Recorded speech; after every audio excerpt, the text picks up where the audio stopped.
નમસ્કાર મિત્રો, જય શ્રી કૃષ્ણ. આ મેસેજ આહિર સમાજના દરેક ગામ અને દરેક પરિવાર સુધી પહોંચાડવા માટે આપ સૌને વિનંતી કરું છું. સમાજના ઉજ્જવળ ભવિષ્ય માટે, સશક્ત સમાજ માટે, સમૃદ્ધ સમાજ માટે આ બાબત ખૂબ જરૂરી છે. હમણાં જ ગુજરાત સરકારશ્રી દ્વારા પોલીસ ડિપાર્ટમેન્ટમાં ખૂબ જ મોટી સંખ્યામાં ભરતીની જાહેરાત કરવામાં આવેલ છે, જેમાં અનારામ પીએસઆઈની 759 જગ્યા, આરામ પીએસઆઈની 129 જગ્યા, જેલ પીએસઆઈની 70 જગ્યા, અનારામ પોલીસ કોન્સ્ટેબલની 6942 જગ્યા, આરામ પીએસઆઈની 2458 જગ્યા, એસઆરપીની 3002 જગ્યા, જેલ સિપાહીની 300, મહિલાની 30, મળીને કુલ 12733 ખૂબ જ મોટી સંખ્યામાં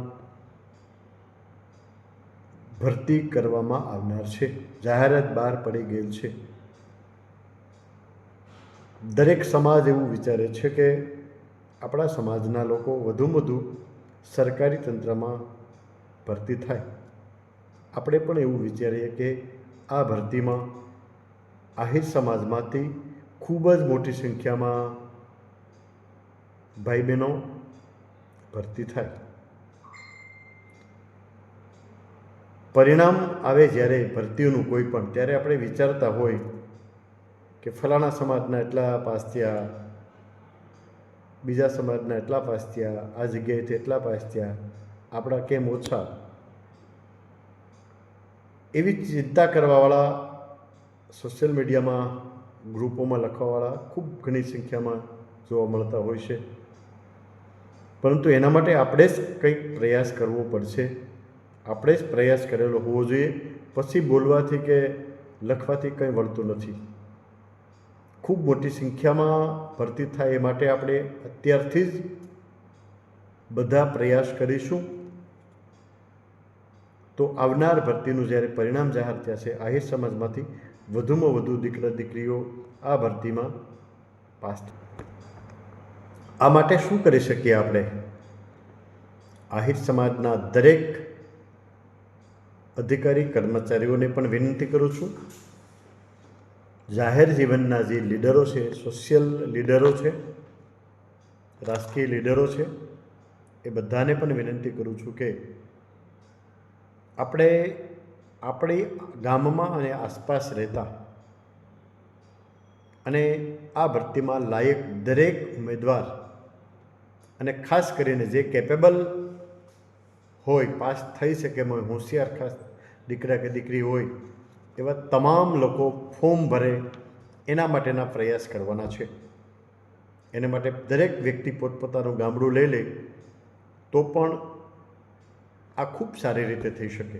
ગયા વખતે આહિર સમાજ વૈચારિક ક્રાંતિ ગ્રુપની ગીર સોમનાથ જિલ્લાની ટીમ, એમણે આખા જિલ્લામાં અમુક ગામડાઓમાં રાત્રિ કેમ્પો પણ કરેલા હતા, જેમાં શિક્ષક મિત્ર, પોલીસ મિત્ર, રેવન્યુ ડિપાર્ટમેન્ટમાંથી હતા, રામસિંહભાઈ ગાધે હતા શિક્ષક, બાબુભાઈ સોલંકી પોલીસમાંથી હતા, નાયબ મામલતદાર વાળા સાહેબ હતા, અને બીજા મિત્રો ટીમ, વૈચારિક ક્રાંતિ ગ્રુપની ટીમ હતી. ગામડે ગામડે ઘણા બધા ગામડોમાં કેમ્પ કરેલા. એમાંથી 2 ગામડામાં હું પોતે પણ હાજર રહેલો હતો. દરેક વાલીને વિશ્વાસ આપ્યો કે ભાઈ તમારા દીકરા દીકરીને મહત્તમ ફોર્મ ભરાવો, બીજું કોઈ પણ કામ કરવા કરતાં આમાં ફોકસ રખાવો, મહેનત કરાવો, જ્યાં અનુકૂળ હોય ત્યાં ભણવા મોકલો, ઘરે બેસીને પણ મહેનત થાય. ગ્રાઉન્ડની મહેનત પણ બાબુભાઈ સોલંકીએ જવાબદારી લીધેલી હતી કે એમને ગાઈડન્સ હું આપીશ, અને ખૂબ મોટી સંખ્યામાં ભરતી થયા અને પાસ પણ ખૂબ મોટી સંખ્યામાં થયા હશે. એનો આંકડો નથી લીધો આપણે, પણ આ જ રીતે આપણે બધા સૌ પ્રથમ અત્યારે મહેનત કરી અને વધુમાં વધુ સંખ્યામાં ફોર્મ ભરાય એના માટેના પ્રયાસ કરવાના છે. દરેક વ્યક્તિ પોતપોતાના ગામ, આસપાસ અને પરિવારનું ઘર જોઈ લઈશું. એક પણ ગામ બાકી ન રહે એ માટે આ મેસેજ છે. એ દરેક આહિર સમાજના દરેક ગામના વોટ્સએપ ગ્રુપ સુધી પહોંચાડવા માટે વિનંતી કરું છું. હવે ફોર્મ ભર્યા પછી શું કરવાનું છે? ફોર્મ ભર્યા પછી એના માટે આ જ રીતનો જો માહોલ બનાવશું તો જે બાળક દીકરો કે દીકરી ફોર્મ ભરશે એ મેન્ટલી ખૂબ તૈયાર થઈ જશે. પહેલે જ દિવસથી આત્મવિશ્વાસ સાથે મહેનત કરશે તો એને પાસ થવાના શક્યતા પણ ખૂબ વધી જશે. ફોર્મ ભર્યા પછી ક્લાસીસમાં જવાની વાત આવે, દરેક લોકો ક્લાસીસમાં ન જઈ શકે, પણ જેમને પણ સગવડ હોય અને તૈયારી હોય એ અલગ અલગ જગ્યાએ ક્લાસીસો ચાલુ છે, એમાં ક્લાસીસોમાં જોડાઈ જાય. ત્યાં પીજી કે રૂમ રાખીને પણ ત્યાં વ્યવસ્થા થઈ શકે. તો આવી વ્યવસ્થા ક્યાં ક્યાં છે એના માટે હું કહી દઉં છું. આવી વ્યવસ્થા સમાજનો જ હોય અને ઓછી ફીમાં હોય સગવડ એવી તાલાળા વ્યવસ્થા છે. આજની તારીખે જુનાગઢ જિલ્લામાં મુરલીધર એકેડેમી અને બીજી એકાદ એકેડેમી ચાલુ થાય કદાચ ત્યાં પણ છે. રાજકોટમાં આપણે સમાજની ખૂબ સારી સંસ્થા કૃષ્ણા ફાઉન્ડેશન છે, જેના ખૂબ મોટી સંખ્યામાં છોકરા પાસ થયા છે ભૂતકાળમાં. એ સંસ્થા પણ ત્યાં પણ સગવડ છે. જામનગર જિલ્લામાં ખૂબ મોટી સંખ્યામાં દીકરા દીકરીઓને ઓછી ફીમાં રહેવાની અને ભણવાની સગવડ દર વર્ષે પૂરી પાડવામાં આવી રહી છે ને આ વર્ષે પણ છે જ. ત્યાં પણ જઈ શકે. આ સિવાય બીજી જગ્યાએ સમાજની હોય મને ચોક્કસ ખ્યાલ નથી, પણ પોલીસ ભરતી આવે ત્યારે અલગ અલગ ભુજમાં પણ ચાલુ થાય છે, ભાવનગરમાં પણ ગયા વર્ષે ક્લાસીસ હતા, વેરાવળમાં પણ ક્લાસ છે લગભગ, સુરત પણ દર વખતે લગભગ વ્યવસ્થા કરવામાં આવે છે ઓછી ફીમાં. તો જ્યાં વધારે ખર્ચો રાખીને કદાચ ગાંધીનગર કે ન જઈ શકાય તો આપણા સમાજના ક્લાસીસ છે ત્યાં પણ રહીને મહેનત કરી શકે છે. તો એના માટે જરૂરિયાત મુજબના પુસ્તકો, સૌથી પહેલાં એનું પુસ્તકોનું મહત્ત્વનું હોય તો પુસ્તકો પણ એટલું બધું મોંઘા હોતા નથી, એની ખરીદી કરી લઈ અને પ્રોપર એના માટે પણ આપણે સેમિનાર વૈચારિક ક્રાંતિ ગ્રુપના માધ્યમથી સમાજના જ અધિકારી અને સાથે રાખીને વોટ્સઅપ ગ્રુપમાં, ફેસબુકમાં કે યુટ્યુબમાં કોઈ પણ જગ્યાએ આપણે સેમિનાર કે વેબિનારનું આયોજન કરીશું. મટીરિયલ માટે પણ સજેશન આપીશું. એટલી જગ્યાએ પણ તમે જઈ શકો છો. વડોદરા આ સિવાય સમાજના ક્લાસ ન હોય તો બીજે પણ સગવડ હોય તો બીજે પણ જઈ શકાય, પણ ક્લાસમાં જઈએ તો જ મહેનત થાય એવું નથી. ઘણા બધા પરિવાર એવા હશે કે ક્લાસમાં ઉપલબ્ધ ના રહી શકે તેવા હોય, તો ઘર બેઠા એક ખૂબ મહત્ત્વની વસ્તુ છે કે ઘર બેસીને પણ પોલીસની ભરતીમાં તૈયારી થઈ શકે છે. અમે પણ કોઈ ક્લાસીસમાં નથી ગયા. ખૂબ મોટી સંખ્યામાં પાસ થયા એવો વગર ક્લાસીસે પણ ઘણા બધા પાસ થાય છે. ઓનલાઈન એપ્લિકેશન ખરીદી કરી અને એમાં આધારે પણ મહેનત થઈ છે કે સારું મટીરિયલ મેળવીને. એટલે જે પણ ભાઈ બહેનો ઘરે રહીને મહેનત કરશે એમને બધાને વોટ્સઅપ ગ્રુપમાં એમની માહિતી મગાવી અને દીકરા દીકરીઓનું અલગ ગ્રુપ ગયા વખતે પણ રાખ્યા હતા અને આ વર્ષે પણ રાખીશું અને એ ગ્રુપમાં એને એડ કરીશું. અને જે પણ કંઈ માહિતીની જરૂર પડશે, એમને કંઈ પણ ડાઉટ હોય તો એના તમામ ડાઉટ એમાં સોલ્વ થશે. કારણ કે એમાં આપણા સમાજના ખૂબ સારા ફેકલ્ટી બધી સ્પર્ધાત્મક પરીક્ષાના ક્લાસમાં કામ કરતા હોય એવા ધર્મેન્દ્ર કનાલા સાહેબ છે, મુરલીધર એકેડેમીની ટીમ છે, કૃષ્ણા ફાઉન્ડેશનની ટીમ છે, રાજકોટ કૃષ્ણા ફાઉન્ડેશનની ટીમ હોય કે જામનગરની ટીમ હોય આપણી, એ સિવાય ધર્મેન્દ્ર કનાલા સાહેબ છે. નજીકના સમયમાં આપણા પીએસઆઈ અને પીઆઈ જે દીકરાઓ પાસ થયા છે તાજેતરમાં, એ બધા પણ એમાં ઓલરેડી હશે જ. એ બધાનું પણ સીધું માર્ગદર્શન મળશે. વચ્ચે વચ્ચે મોટિવેશન સેમિનાર પણ રાખશું. અમુક વિષયના લેક્ચરો પણ રાખીએ છીએ. ગયા વખતે પણ મેથ્સમાં 1 નંબરની ફેકલ્ટી નીરજ ભરવાડ સાહેબ છે, એમણે સામેથી આપણા સમાજના ગ્રુપ માટે એમણે સામેથી તૈયારી દાખવી હતી અને ખૂબ મદદ કરેલી હતી. તો જે ઘરે રહીને મહેનત કરશે એમને પણ ખૂબ સારી રીતે સપોર્ટ મળશે. મૂળ કહેવાની બાબત એ છે કે દરેક વ્યક્તિ છે, ભાઈ બહેન છે, દીકરા દીકરીઓ છે, એ યોગ્ય ડોક્યુમેન્ટ સાથે ફોર્મ ભરી દે અને પોલીસની ભરતીમાં સિલેક્ટ થવા, પસંદ થવા માટે આજથી જ મન બનાવી દે. એ માટે બધાને વિનંતી કરું છું. તમામ પ્રકારની મદદ જ્યાં શક્ય, જેટલી શક્ય, જ્યારે શક્ય હશે એ પ્રમાણે મદદ મળી રહેશે. પણ એ માટે સૌ પહેલાં દરેક ગામડે ખૂબ જ ઉત્સાહપૂર્વક બધા ફોર્મ ભરી દે, એ માટે બધાને વિનંતી. હવે આ પોલીસની ભરતીની તૈયારી સાથે સાથે જ મહત્ત્વની બાબત શા માટે છે, શા માટે વધારે મહેનત કરવી જોઈએ? કારણ કે હમણાં જ નજીકના જ સમયમાં પોલીસની ખૂબ મોટી ભરતી જતી રહી છે અને એનું પરિણામ હમણાં જ આવ્યું છે. એમાં ખૂબ મોટી સંખ્યામાં પાસ થયા છે. એટલે એમાં બી ઘણા બધા તૈયારી કરતા ઘણા બધા ઉમેદવારો એમાં પાસ થઈ ગયા છે. શિક્ષકની ખૂબ મોટી ભરતી હમણાં ગઈ પ્રાથમિક વિભાગમાં 1 થી 5 અને 6 થી 8માં. એમાં પણ ઘણા બધા આવી તૈયારી કરતા ઉમેદવારો એમાં જતા રહ્યા છે. આ સિવાય CC1 ને CCC2 પાર્ટ 1 ને પાર્ટ એમાં પણ ખૂબ મોટી સંખ્યામાં તૈયારી કરતા સારા ઉમેદવારો બધા પાસ થઈ ગયા છે. કોઈને કોઈ ભરતીમાં વયા ગયા છે. એટલે આ વખતની હરીફાઈ છે એ મારી દૃષ્ટિએ જનરલ કરતાં ખૂબ ઓછી હશે. આવા ઉમેદવારો નડશે નહીં. નવા જ ઉમેદવારો વચ્ચે હરીફાઈ હશે. એટલે ખૂબ જ સારી તક કહેવાય. મોટી સંખ્યામાં ભરતી છે અને સારા ઉમેદવારો બધા ઓલરેડી સરકારી નોકરીમાં લાગી ગયા. એટલે આ વખતે ખૂબ જ સારી તક છે મહેનત કરવાની. એટલા માટે વધારે ભાર દેવા માટેની જરૂરિયાત એટલા માટે છે. અને હજી નજીકના સમયમાં પણ કદાચ આ ભરતી ચાલુ હશે ત્યારે જ અલગ અલગ પ્રકારની તલાટીની ભરતી, કોર્ટ ક્લાર્કની, જુનિયર ક્લાર્ક, સિનિયર ક્લાર્ક, CCCની પાછી આવવાની છે ભરતી, શિક્ષકોની પણ પાછી આવશે ભરતી. તો તમામ ભરતીઓ પણ હવે કન્ટિન્યુ ચાલુ રહેશે 2027 સુધી કદાચ ખાસ. તો એ માટે જો સમાજને આપણે પ્રેરિત કરવો હશે તો આ ખૂબ સારી તક છે. સમાજના દરેક લીડરને વિનંતી કરું છું કે તમારે સમાજનું જો કામ કરવું હોય તો અલગ અલગ ફિલ્ડમાં તમે ભરાય કામ કરો, પણ આ ફિલ્ડમાં અત્યારે વધારે ધ્યાન દેવાની જરૂર છે. સમાજના મોટા નેતૃત્વને પણ ખાસ વિનંતી કરું છું આ માધ્યમથી કે તમને પણ સમાજની ચિંતા હોય, સમાજનું કામ ઘણું બધું કરતા જ હશો. તમારે ડાયરેક્ટ સીધી રીતે કોઈ કામ કરવાનું નથી, પણ પરોક્ષ રીતે તમારી નીચે જે કોઈ પણ અધિકારી કર્મચારીઓ કે જે યુવાનો હોય એમને પ્રેરિત કરો. માત્ર 1 જ કલાકનું તમને કામ છે અથવા 10 મિનિટનું જ કામ છે. એમને પ્રેરિત કરી અને તમારા જ વિસ્તારમાં, તમારા જ અંડરમાં, ક્ષેત્રમાં જે પણ સમાજના બાળકો આવતા હોય એ વધુમાં વધુ ભરતીની તૈયારી કરે અને પરીક્ષા આપે તો સમાજને આનાથી ખૂબ જ મોટો બેનિફિટ થાય એમ છે. પાછળથી આપણે બધા વાત કરશું તો એનો કોઈ મતલબ નથી કે એટલા બીજાના સમાજને એટલા પાસ થયા, આપણા ઓછા પાસ થયા, પાસ ન થાય. કે નકારાત્મક બાબત ખૂબ જોવા મળતી હોય છે. આ જો ન જોવી હોય તો આના માટે મહેનત કરવાની સમાજના દરેક સંગઠનોને પણ વિનંતી કરું છું.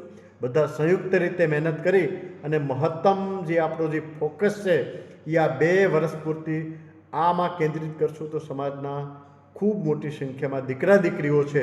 આપણે કોઈ પણ સમાજનો વિરોધ નથી કરવો, પણ દરેક ખૂબ મોટી સંખ્યામાં દરેક જાગૃત સમાજ છે એ પોતાના દીકરા દીકરીઓ માટે ભરપૂર પ્રયાસ કરી રહ્યા છે. આપણે ક્યાંક ને ક્યાંક બીજી દિશામાં ફંટાવાની પણ એમાં અટકવાની તો કોઈ જરૂર નથી, પણ આમાં પણ ધ્યાન દેવાની મારી દૃષ્ટિએ ખૂબ જરૂર છે. સમાજની સંસ્થાઓ પણ ઘણી બધી છે, પણ એમાં તમે ગ્રેજ્યુએશન કરે કે અલગ અલગ કોર્સ કરે એનાથી શક્યતા પાસ થવા નોકરી મેળવવાની શક્યતા ખૂબ ઓછી હોય છે. એ સંસ્થાઓ તો છે જ, ચાલશે જ, પણ અત્યારે જો બુદ્ધિમત્તાની દૃષ્ટિએ કોઈ પણ સમાજ જે વિચાર કરે છે તો અત્યારે આ જગ્યાએ ફોકસ કરવાની ખાસ જરૂર છે. જો નહીં ફોકસ કરીએ તો આનું પરિણામ છે એ જાહેરમાં ક્યાંય નહીં દેખાય, પણ સમાજને ચોક્કસ આનું પરિણામ ભોગવવું પડે. એ ભોગવવું ન પડે એટલે અમે તો અમારા તરફથી પ્રયત્ન કરીએ જ છે. અલગ અલગ સંગઠનો, નાના નાના સંગઠનો, નાના નાના વ્યક્તિઓ, આપણા ફેકલ્ટીઝ છે, ધર્મેન્દ્ર કનાળા સાહેબ હોય, જામનગરની ટીમ છે, રાજકોટની ટીમ છે, ક્રિષ્ના ફાઉન્ડેશન મુરલીધર ટીમ છે, વેરાવળ સુરત શૈક્ષણિક ભવન છે ત્યાં બી ક્લાસ ચાલુ હતા. આ બધા અલગ અલગ છૂટા છવાયા કામ કરે છે. એ બધાનો ઉપયોગ અમે કરીએ જ છીએ ટૂંકમાં, પણ આ વખતે ફોકસ વધારે કરવા માટે પ્રયાસ વિનંતી કરું છું કે વધુમાં વધુ સંખ્યામાં ફોર્મ ભરાય, પૂરતી તૈયારી કરે, જ્યાં જરૂર પડે ત્યાં સમાજના દીકરા દીકરીઓને વાંચવાની વ્યવસ્થા પૂરી પાડો. સ્પેશિયલ લાઇબ્રેરીની નિમણૂક કે ચણતર કરવાની કોઈ જરૂર નથી.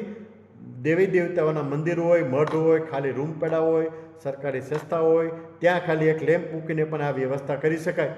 દર અઠવાડિયાની મુલાકાત લઈ કંઈ જરૂર હોય તો અમે બેઠા. જો તમે લઈ શકો તો ગામ દીઠ થોડાક પુસ્તકો લાવીને પણ વાંચવા આપી શકો કે ભાઈ તમે આનો ઉપયોગ અઠવાડિયા પૂરતી લઈ અને પાછા મૂકી જાવ એવી વ્યવસ્થા પણ થઈ શકે. આ ટેમ્પરરી લાઇબ્રેરીનો પણ ખૂબ સારો કન્સેપ્ટ છે. કદાચ તમે 2-5 હજાર બગાડશો ને તો એનું ખૂબ મોટું પરિણામ મળશે. જે દીકરા દીકરીઓ વધારે પુસ્તકો ન લઈ શકે એમને ખૂબ મદદ રહેશે. એટલે બધા નાના મોટા દરેક આગેવાનોને ખાસ વિનંતી કરું છું કે આ ભરતીમાં ખૂબ પોતાના થતો બનતો પ્રયાસ. આ તકે એવી પણ વિનંતી છે કે સશક્ત સમાજ ક્યારે બને? આપણે સમાજ દરેક લેવલે ટોપ લેવલમાં છે વાતો કરતા જ હોય, સફળતા જે કરતા હોય એને સન્માન પણ કરતા હોય. ત્યાં એવી પણ ટકોર થતી હોય કે સફળતાવાળાને શું જરૂર છે, જે નથી ત્યાં પણ એ માત્ર વાતો પૂરતી જ રહી છે કે ભાઈ જ્યાં નથી ત્યાં એને મહેનત કરીએ ને, તો આ જેની પાસે નથી એને મહેનત કરવાની ખૂબ જરૂર છે. ચલો દીપ જલાએ વહાં જહાં અભી ભી અંધેરા. એવા ઘરની ચિંતા કરવાની છે કે જે ઘરે હજી સુધી નોકરીમાં કોઈ લાગેલ નથી અને જે ઘરમાં સક્ષમ ઉમેદવાર દીકરા કે દીકરી છે એવા ઘર શોધીને મહેનત કરાવીએ તો એ ઘર પણ એક વખત નોકરીમાં લાગી જશે. પછી એને કોઈના ટેકાની બહુ જરૂર નહીં પડે. એ જે તે વ્યક્તિ જ છે એ જ એનો ટેકો બનશે. અમે ગયા વખતે ગીર સોમનાથમાં તો મહેનત કરી જ વૈચારિક ક્રાંતિ ગ્રુપના માધ્યમથી ખૂબ મોટી સંખ્યામાં. એને ફિઝિકલની તૈયારી પણ બાબુભાઈ સોલંકી, રામસિંહભાઈ ગાધે અને ટીમ છે એમણે 4 કે 5 કેમ્પ ફિઝિકલ કરીને પણ એને ખૂબ મદદરૂપ એક ટોપ લેવલની ગાઈડન્સ આપેલું, એમને મદદ કરેલી. અને જે વોટ્સઅપ ગ્રુપ છે એ 4 ગ્રુપ અમે બનાવેલા હતા દીકરા દીકરીઓના અલગ અલગ. અને એમાં ટોપ લેવલનું એને કોઈ પણ ડાઉટ હોય, મટીરિયલ હોય, ઘણું બધું ફ્રી મટીરિયલ મળ્યું. એ મટીરિયલ પણ આવવાની કોશિશ કરી. ઘણા બીજા સમાજના ક્લાસીસવાળાઓએ એક ખૂબ જ કિંમતી મટીરિયલ પણ એમાં આપેલું ખુશ થઈને કે જો તમે એટલું કરતા હોય તો અમને પણ ઈચ્છા છે કે તમે એમાં મદદ કરીએ, કોઈ પણ જાતના અપેક્ષા વગર. જે દીકરા દીકરીઓ પાસ થયા છે આ વાતનો સાક્ષી છે. અને એ દીકરા દીકરીઓ પણ કીધું છું, અમે એમની પાસેથી પ્રોમિસ લીધું કે ભાઈ તમારે તમારા વિસ્તારમાં તમારા આસપાસ બેન ભાઈ હોય, કાકાના દીકરા હોય, આસપાસ પાડોશી હોય અને સમાજના દીકરા દીકરી હોય એને મદદ કરવાની છે અને ફોર્મ ભરીએ અને પાસ થાય એવા પ્રયાસ કરાવવાના છે. તો જ્યાં જે ઘેર સુધી નોકરીએ નથી લાગ્યા એવા ઘર માટે આ કમ્પેન જેવું ટાઈપ બનાવવાની મારી દૃષ્ટિએ ખૂબ જરૂર છે. એટલે દરેક લીડરો છે ખૂબ કામ કરતા હોય, પ્રાઉડ લેતા હોય બધું. નાનાથી મોટીને તમામ મોટા લીડરોને પણ વિનંતી કરું છું કે તમારે ડાયરેક્ટ કામ કોઈ કરવાનું નથી. કામ કરવાવાળા તમારી નીચે, તમારા અંડરમાં, તમારા ફોલોમાં, તમારા ફિલ્ડમાં તમને ફોલો કરતા હશે, તમારી નીચે અમારા જેવા ઘણા બધા હશે. એમને માત્ર પ્રેરિત જ કરવાના છે કે ભાઈ આપણે કોઈ પણ ગામનો આગેવાન છે એ શું કરી શકે, 2-3 શિક્ષકો, 2-3 નોકરિયાતો એને બોલાવી શકે કે ભાઈ આપણે આ ભરતીમાં છોકરાને શું કરી શકીએ, આપણે ગાઈડન્સ આપી શકીએ. ડાયરેક્ટ આ ગ્રુપમાં જોડાવી દઉં તો ડાયરેક્ટ ગાઈડન્સ એ મળશે. પણ ગામમાં એક નાની મોટી વાંચવાની વ્યવસ્થા ઊભી કરી દઈ, અઠવાડિયે 10 દિવસે એકાદો આંટો મરાય કે ભાઈ શું તકલીફ છે વાંચો. એની ટેસ્ટ કોઈની પણ ઓનલાઈન ટેસ્ટ પણ મળી જતી હોય, ટેસ્ટ લે, સારું પરફોર્મન્સ કરતા હોય એમને ઉત્સાહ આપીએ, નાનું મોટું ગિફ્ટ આપીએ, ખાલી આશીર્વાદ આપીએ, ખંભે હાથ મૂકીએ તો પણ એમનો ઉત્સાહ વધી જશે. આનાથી પણ ખૂબ સારું પરિણામ આવશે. બીજું, સમાજનું ઘણું બધું કામ કરતા હોય. આપણે ખબર છે કે જ્યારે આપણે જરૂરિયાત હોય, મતદાન હોય, રેલી કાઢવાની હોય, સરઘસ હોય, સભા કરવાની હોય ત્યારે સમાજના દીકરા દીકરીઓને છે પકડીને લઈ આવીએ જ છે અને આપણા વિશ્વાસે આવે જ છે. તો આ સમયે એમના માટે જરૂરી છે. પેલું બધી કામ કરીએ છીએ આપણા માટે કરીએ છીએ, તો આ કામ એમના માટે છે. એમના માટે પણ કરવા માટે બધાને વિનંતી કરું છું કે આવનાર ભરતીમાં, આવનાર 2 થી 3 વર્ષોમાં આહિર સમાજના વધુમાં વધુ દીકરા દીકરીઓ છે સરકારી ફિલ્ડમાં જો જાય એવા પ્રયાસ કરવાના છે. આ એક પ્રકારનું કેમ્પેન કહું તો કેમ્પેન, ધ્યેય કહું તો ધ્યેય, લક્ષ્ય કહું તો લક્ષ્ય. માત્ર મારું જ નહીં, આપણા સૌનું. એમાં હું નથી, તમે બધા પોતપોતાના સ્પેસિફિક એંગલથી કરવું હોય તો પણ છૂટ, ગામ પૂરતી કરવું હોય તો છૂટ, સંસ્થા પૂરતી કરવું હોય તો છૂટ, પોતાના સંગઠન પૂરતી કરવું હોય તો છૂટ, પોતાના એકલાના નામે કરવું હોય તો છૂટ. આનાથી તમને ખૂબ જશ મળશે. દ્વારકાધીશ પણ ખુશ થશે, આશીર્વાદ પણ મળશે. જે તે દીકરા દીકરીઓ નોકરીમાં લાગશે એમના પરિવારને પણ આશીર્વાદ મળશે. આ નાના રોકાણમાં ખૂબ મોટું વળતર છે. એટલે બધાને વિનંતી કરું છું કે જ્યાં પણ તમે છો તમારા વિસ્તારમાં વધુમાં વધુ દીકરા દીકરીઓને ફોર્મ ભરાવી, મહેનત કરાવી અને એમનો ઉત્સાહ ટકાવી રાખવા માટે. અને જ્યારે પરિણામ આવે ત્યારે ખૂબ મોટું પરિણામ આવે એવી અને આપણામાંથી બીજા પ્રેરણા લે. આપણે કોઈને પાડવાના કે ચડાવવાના કે એવી કોઈ વાત, કોઈને નેગેટિવિટી, કોઈને લાઈન નાની કરવાની નથી. પણ જ્યારે પરિણામ આવે ત્યારે આપણામાંથી કોઈ ભવિષ્યમાં પ્રેરણા લે અને એ પણ એ પ્રમાણે કરે, એવું કામ કરવાની તક છે. અને એ તક આપણે ઝડપવાની છે. અને એ માટે જ બધાને વિનંતી કરું છું, દીકરા દીકરીઓને પણ વિનંતી કરું છું કે તમારા મા બાપને તમારે ખુશ કરવા હોય, તમારી પેઢી જ આખી બદલી જશે. જો તમે ખેતી કરતા હશે, મજૂરી કરતા હશે, તો જો તમે નહીં સુધરો, તમે કદાચ આ નોકરીમાં કે ક્યાંક જોબમાં કે નહીં લાગો, તો એક પેઢી તમે પાછળ જશો. તમારા જ્યારે દીકરા દીકરી થશે ત્યારે તમારે મહેનત કરવી પડશે. ઓલરેડી તમે નાની પણ નોકરીમાં લાગી જશો તો તમારી આવનારી તમામ પેઢી 72 પેઢી તરી જાય. એનું કારણ આ 72 પેઢી તરી જાય એટલે એમાં એવું નથી કંઈ. એક વખત તમે નોકરીએ લાગી જાય તો તમારે આવનાર 72 પેઢીનું તમારું કલ્યાણ થાય. છેલ્લા 10 વર્ષનું પરિણામ તમે જોઈ લો. જે દીકરા દીકરીઓ નોકરીએ લાગે છે એમનો પરિવારમાં કેટલું પરિવર્તન આવ્યું છે, માત્ર એટલું જોઈ લેશો તો પણ આપણે બધા આ માટે પ્રયાસ કરીશું. દ્વારકાધીશને યાદ કરી, બધા વડીલોને વિનંતી કરી, બધા યુવાનોને વિનંતી કરી, દરેક અધિકારીઓને વિનંતી કરી અને જે પણ સોશિયલ નાના મોટા યુવાનો જે છે એમને પણ વિનંતી કરી અને પોતાના ક્ષેત્રમાં, પોતાના ગામમાં, પોતાના ઘેરામાં, પોતાના પરિવારમાં આવું એક પણ વ્યક્તિ રહી ન જાય અને એને ભરતી પરિણામ સુધી સંપૂર્ણ ટેકો આપો, એવી વિનંતી સાથે વિરમું છું. જય દ્વારકાધીશ. ભારત માતા કી જય.